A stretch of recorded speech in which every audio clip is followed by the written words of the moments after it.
You know that feeling, right? When you're just stuck, staring at two paths, totally paralyzed. It's a feeling we've all had. But what if I told you we've been looking at these incredibly tough moments all wrong? So, what really makes a choice hard? I mean, really, truly hard. Look, it's not about choosing between something good and something obviously bad. That's easy. A hard choice, well, that's a whole different beast. It's when you're caught between two things, and honestly, neither one seems to have a clear edge over the other. And these are the big ones, right? The choices that can shape your entire life. Do you become an artist or an accountant? Settle down in the country or go for the big city life? These aren't just little thought experiments. No, this is the real stuff, the fabric of our lives. These are the moments that make us look in the mirror and ask, okay, who am I really? But here's the twist, and this is what I really want to get into. What if those agonizing, soul-searching moments aren't a curse? What if they're actually an opportunity? A chance to tap into a hidden power that, honestly, most of us don't even know we have. Let's dig into that.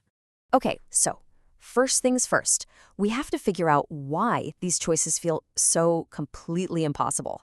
Because the problem, it's not actually the choice itself. Nope, it's a huge mistake in how we're even thinking about it. So here's our big assumption. We tend to treat these choices like there's some kind of giant math problem, right? Like there's one single correct answer hiding somewhere. We convince ourselves that one option has to be better, and if we can't see it, well, we must just be too stupid or we're missing some key piece of information. You know that internal monologue? If I just had all the facts, this would be easy. The philosopher Ruth Chang talks about this exact thing happening to her. She was torn between two paths, philosophy and law, and she just couldn't figure out which one was objectively better. So, you know what she did? What so many of us do? Fear kicked in and she picked the safe option, law school, but it just didn't feel right. It's a classic trap, isn't it? When we can't find the right answer, we just run for cover and pick whatever feels safest. And this brings us to the absolute core idea. Listen to this. Hard choices are hard, not because we're missing something, but because there is no single best option. It's not a bug, it's a feature. It's not a failure on your part, it's just the nature of the beast. One path is better in some ways, the other is better in other ways, but neither one is better, period, full stop, overall. Okay, so your brain probably just went to the next logical place, right? Well, if neither is better, then they must be equally good. Makes sense on the surface. But nope, that's wrong too. Think about it. If they were truly equal, you could just flip a coin and be done with it. And does that feel right for a huge life choice? No way. Let's test this idea. Imagine you're choosing banker or artist. Neither feels better than the other. Now let's tweak it. Let's say I add an extra $500 a month to the banker's salary. Now the banker option is definitely better than it was before. But is it suddenly better than being an artist? For a lot of people, not necessarily. The choice could still feel incredibly hard.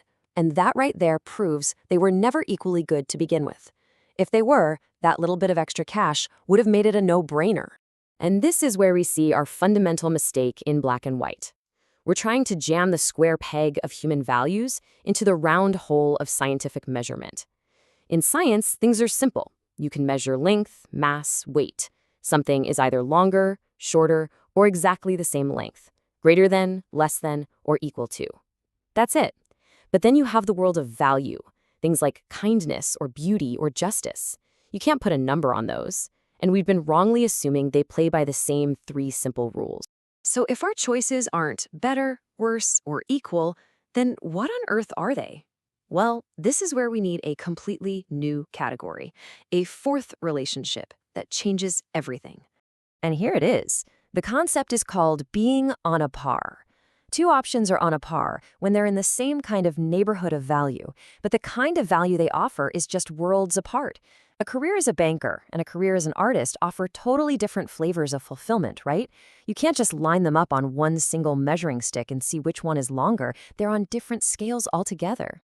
Now, getting this isn't just about solving a neat little philosophical puzzle. No, this is where things get really exciting. This is where we uncover your hidden superpower. And this is it. This is the whole ballgame. See, in an easy choice, the reasons are all out there.